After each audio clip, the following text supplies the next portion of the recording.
All right. Hi, Paula. Hi, Nicolas to Argentina. It's very nice to see you after these couple of talks we already had. Thank you in advance for taking your time to talk about me, about your university, our relationship, your country and the COVID situation. Yeah, first of all, please, I would love that our students would know you better. So I would love you to present yourselves. Okay, well, thank you, Jan. Thank you for this invitation. And I want to thank also Berlin School of Economics and Law and Dr. Regina, your professor, for inviting us to take part in this activity. My name is Paula Iglesias. I'm in charge of international relations at UADE. And well, I'm happy to be here and continue collaborating with our institutions. So I'm here with Professor Iwaniuska. Nicolas, would you like to introduce yourself? Yes, sure. Thanks, Paula. My name is Nicolas. I teach different subjects in the field of tourism in this course of studies. I teach introduction to hospitality, also geography, touristic geography of the different continents, also the practice, okay, the subjects that the students love the most because they go on the field and they go on different trips. I teach the practice 1 and 2. There is a practice 3 also, but I am not in that subject yet. And they go to different trips around the city, around the province, and also around the country. That sounds nice. So let's get to our next point. Yeah, our students would like to know what kind of cooperation do our universities actually have. I would like to know. Like me personally, I don't know much about it, so I would love to hear to hear about it. Okay, good. So that would be part of what my office does, right? The International Relations Office is in charge of all relationships between institutions and all international relations with UADE and the rest of the universities and other institutions we have agreements with. In our case, with Berlin School of Economics and Law, we have been partners for many years now. We have a general agreement for the exchange of the students, professors, and for joint research. But also we have specific agreements. We have 3 dual degrees agreements, one for global business management, one for marketing, and another one for business administration. And we already have graduates, right, from Berlin School of Economics here at UADE, and the other way around, from UADE at Berlin School of Economics and Law. So we're really happy about that. Of course, Berlin School of Economics and Law is one of the our main partner universities. We have a very big flow of incoming and outgoing students in general exchange programs, but also in dual degrees. And apart from that, we have worked, apart from student exchange, we have worked with professor exchange. We have received professors and marketing area from Basel here, and also a professor in the engineering department came to teach at UADE. And right now we are working on a virtual session with a professor of marketing from Basel and a professor of marketing here at UADE to work on a joint session for students from both universities. So, well, we're really happy about the interaction and the cooperation we have with your university, right? Because it's very broad and is one of the main cooperations we have. That's cool.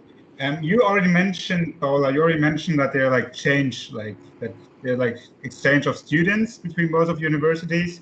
So like to stay with that point, like what benefits do you see like for students because of this cooperation? Okay, well, This cooperation is when it's in person, right? And we can travel. Of course, it's interested because like you can students in this case can get to travel to the other university and spend a semester or a year abroad. Studying the courses that have been selected together with the academics at their home university, and then when they come back, they can, like.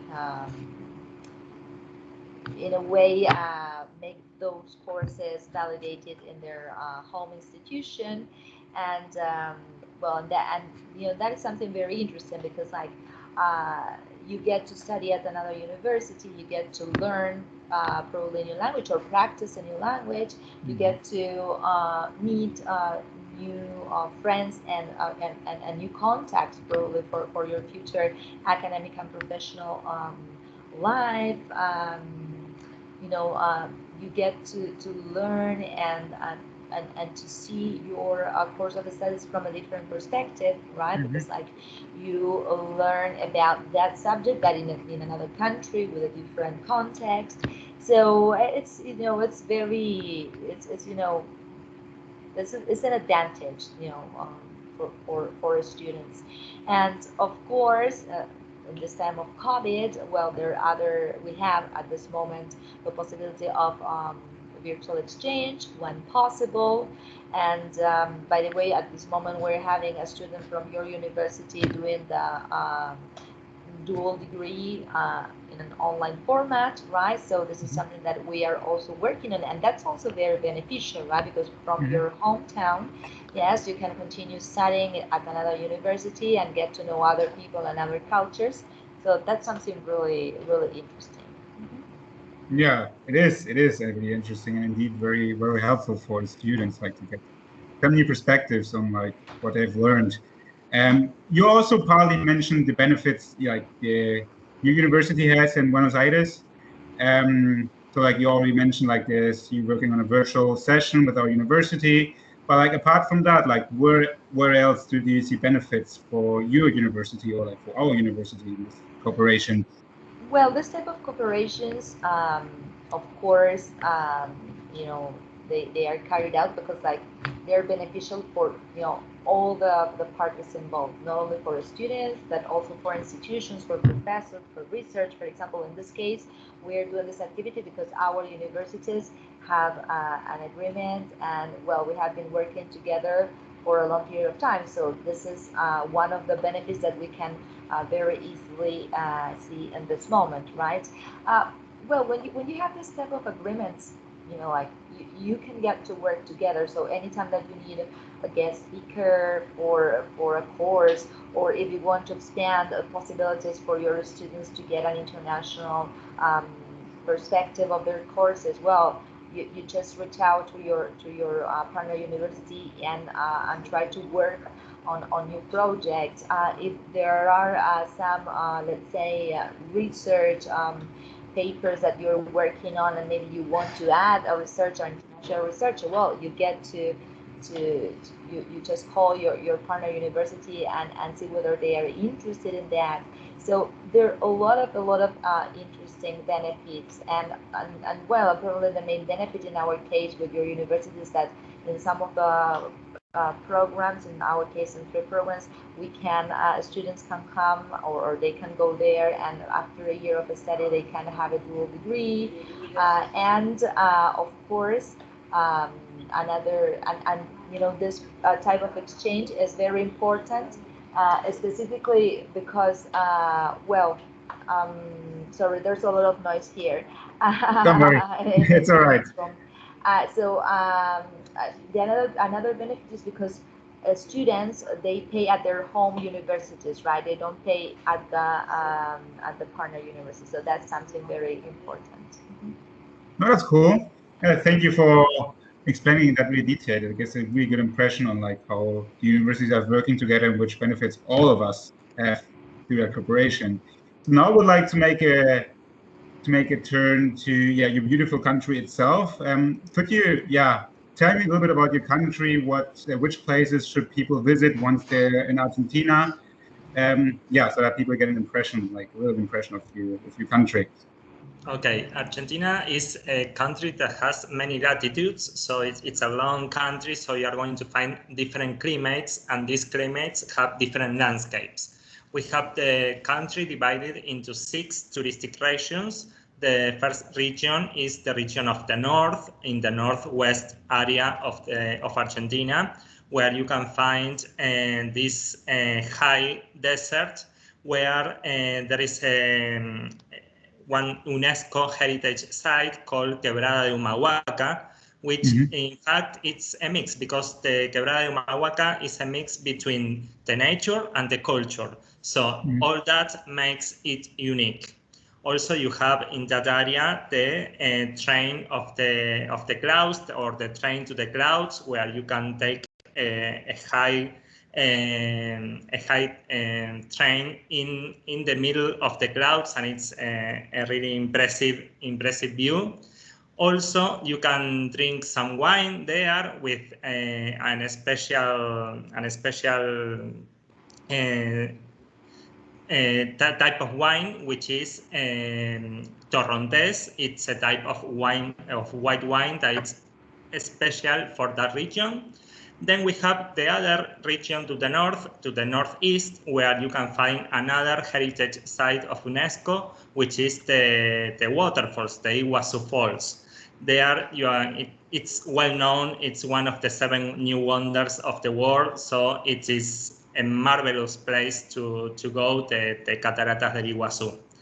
Also, if you go down in the country, you can go to the region of Cuyo, which is closer to the Andes, and there you are going to find another great wine, which is the Malbec, which is world-known, the Malbec wine here in Argentina. But that region is not only about wine. You are going to find also amazing landscapes, and you are going to be able to do rafting, for example, or hiking, or different types of extreme sports in that area. Then you go to the center in the region of Cordoba, which is very cultural, and it has also a lot of beautiful landscapes among the mountains. Then we have the region of Buenos Aires. In the region of Buenos Aires, you are going to find the city, which is cosmopolitan. It's really a must-see when you come to Argentina. You enter via Buenos Aires, and you have to spend a few days there to get to know the city. You are going to visit different neighborhoods, like the pintoresque neighborhood of La Boca, where you're going to find a lot of houses painted in different colors. You can go also to the bohemian neighborhood of San Telmo, or the new neighborhood of Puerto Madero. A must-see also is Plaza de Mayo, which is the historical center of the city where Buenos Aires was settled.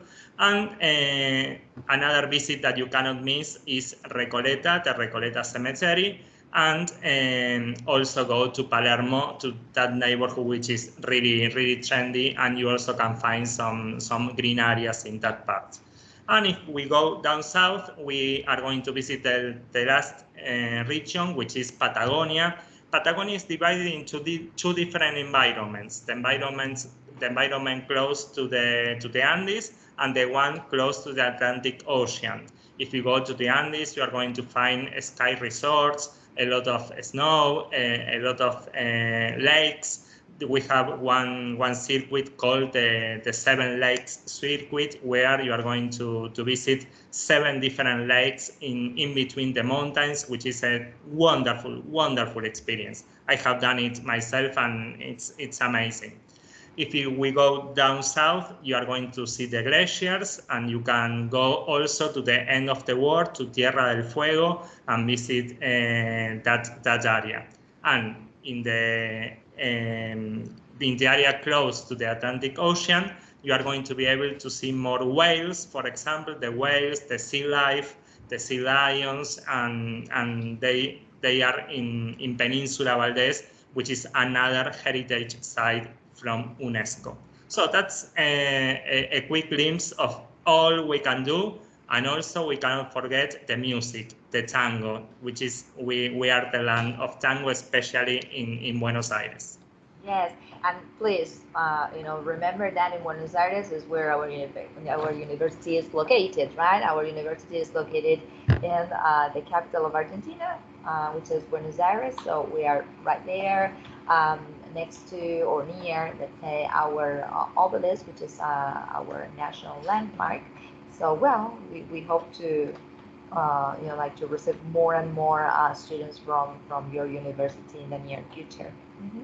Well, you conquered my heart already. Like, I really would love to visit Patagonia and Buenos Aires, of course.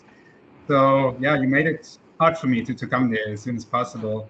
You already mentioned it. It's right now weird times we're in. Of course, you mentioned the pandemic, Corona. So how is the situation for you in Argentina, for your university during the pandemic? And how do you think will it be after everything is normal again? Mm-hmm. Well, in our case, as in the rest of the world, everything has started in March last year, and our classes had just started. Academic year had just started last year in March, so we had to move everything from in-person, instruction to online instruction, and it was very successful. Let's say students did not miss a minute of class. They could continue with their classes, either if they were international or local students, because at that moment we had 3 ongoing courses of international students, and they all, were converted into online courses, and well, everything went really, really, really well, and they all finished their courses at the end of the let's say the arranged end of the course in a normal way. Of course, we had online, closing sessions and all that, but everything went really well. Then the second semester of last year, we had, of course, virtual exchange, and this year, right, it's the same, right? Even though like the COVID situation is better in Argentina, we're in summer, so almost everything is open and people could go on vacations. Classes are still online except for labs or practical activities, which are here in person. The rest is online, and we're really happy because we're doing a lot of things, right? So like the pandemic also opened up a lot of opportunities for online collaboration, online projects, visiting professors, activities, online, a lot of things that in the past were difficult, they were costly. Right now, they are just a click away, and we're really happy about that. How this is going to be in the future? Well, we don't know, right? How this is difficult to let's say to say. I guess like for everybody, it doesn't matter, in what country you are. It's difficult to predict what's going to happen, but we hope that we can, let's say, I don't know if we can get back to what happened in the past, but I think that the best scenario would be like to, in my case, in my office, to start exchanging students in person again, but without, let's say, continuing what we have started during the pandemic. All of this COILS activities, online interaction, online exchange, webinars, master classes which were online, projects with students from different universities. So for me, the best thing would be to continue with this, which is new but very interesting for everybody. Plus, what we did in the past, which was like, in-person exchange of students, faculty, and research. Mm-hmm. I don't know if Nicolas, maybe he can also explain, how he lived the pandemic from his side as a professor. Yes, about the tourism in Argentina during the first part of the pandemic, it was stopped completely. All the trips and all the traveling, and then we had our summer season where we could go to different places. We have to fill in a form online and get our permits. And once that we got back to Buenos Aires, we got tested for COVID, and if it was positive, we had to stay in our houses for a few days. If not, we were able to come back to this normal life that we are having in this new normality, as we say, the new normal life with all the safety measures that we have to take care of. All right, thank you both. Yeah, actually, yesterday I read an article which said that Argentina was within the 11 best countries to handle the COVID situation. And now, after hearing what you said, it goes really hand in hand with this article. So, not a big surprise to me to hear all these like kind of positive kind of view to react on the pandemic. So that's something other countries can learn something of, in my opinion. Let's get to a big major topic, if that's okay. I would like to talk about sustainability because, like in Germany and Berlin, it's getting really big right now. Like we're realizing okay, it's a topic we have to interact and to act about it. So yeah, I would like to know if you have any projects in relation to sustainability, and if you have, I would like to tell me something more about it. Yes, the first project that caught my attention because I studied at UADE, then I was out of UADE for a few years and came back as a professor. The first thing that caught my attention was the two different recycling bins. The one for plastic, paper, and the other one in black for organic garbage. So that was what first caught my attention because it wasn't seen all over the city yet. And then I started to see it all over the city. So UADE was like a first in this recycling project into the university, at the university, sorry. I don't know, Paula, if you know of any other projects that that you want to mention. I think the energy we have some projects about that also. You are mute, Paula. Sorry, I just muted a little bit just in case the telephone rang or somebody. So yes, our university is always upfront in a lot of let's say ways, and sustainability is also a topic where we work a lot, not only as a university but also from the different programs we have, right? Because for example in finance at the moment we're working, for example next week with a Global Manic Week, where we're going to have webinars about like blue finance or green finance, right, which is something really new. Or also we can talk about sustainability from our architecture or design programs, where students learn about different techniques on sustainable construction, or also in an environmental program, of course, right? Students, they have different courses and different projects where they learn about sustainability. So sustainability is not something that we do here in campus, right? As Nicolas mentioned, with garbage or with other let's say resources that we have here, but also inside the classrooms. All right, it's really nice actually, like to hear like there's a progress that's like a big topic, getting a big topic, and that like actually like yeah, universities can reach something with the researchers. Like as Nicolas said, like it was a project university, and like a couple of months later you could see it all over the city, like the two bins. So it's nice to see that like projects really get heard by the politics or sites. And I'm curious to see how it will be in the next years, or it will be when I'm finally there. Yeah, let me come to my last question. It's also referring to yeah, projects you have on your university, but this time in relation to digitalization. I would like to know if you have any project in that kind of case. Paula, you already said like you had a lot of online classes due to Corona, and you were pretty positive like that because no one missed a minute to, and like in other countries, like they couldn't go to university, they couldn't do anything. So like apart from that, is there like any special you would like to mention towards digitalization? Well, in my case, of course, from an institutional perspective, yes, I have to mention that we continue with the online instruction, and probably in the future this is going to be hybrid. And of course, as we always do, we're committed to 100% quality of classes we give as if they were in-person instruction. And then from my office, of course, everything went digital, right?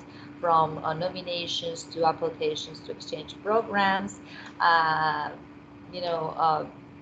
virtual exchange, virtual projects, webinar, masterclass, everything went digital. So we're really happy. I mean, I guess like in my case, in the area of international relations, the pandemic has been beneficial, right? Because like before, you needed time, money to travel to other countries to meet people or to do something, and now that's not necessary, and everybody's open to new activities, and well, we're really happy about that.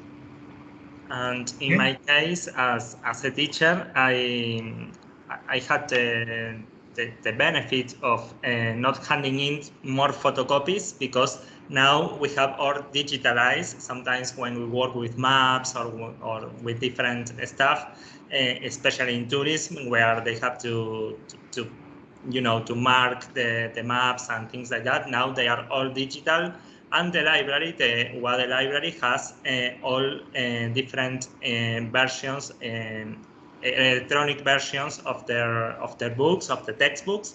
So it's much easier for the students now because they just have to download the book and not go to find it at the library in person. So it's much easier now for the students to download all the digital books that we are using, and it's a big benefit for us as a teacher.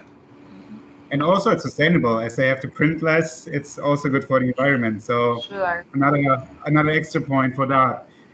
Guys, I don't have any further questions, but I also want to give you the possibility to mention something if you want to add something which might be interesting for the people who listen. So is there anything you want to mention in relation to university, to Argentina, to our corporation, or is there anything you'd like to say? Thank you. In my case, I want to add that if you want to get more information about UADE, if you want to learn about our facilities, right, our campus, which is an urban campus located downtown, very beautiful, with gym, labs, library, basketball courts. You can visit our website. You can visit our Facebook, UADE Internacional. And you can also contact Virgita at Berlin School of Economics and Law, who is my partner, and ask her about possibilities for interaction with our university.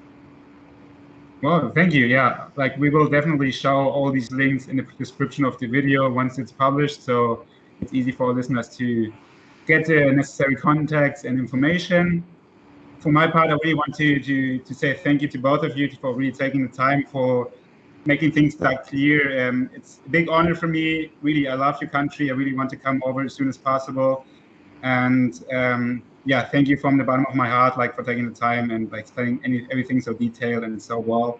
I'm sure we can motivate some people to participate in this program, and I hope like that we're soon able to have like personal talks and like to have like exchange programs as soon as possible. Yeah, thank you. Muchas gracias. Thank you. Gracias a vos. Okay. Entonces. Okay.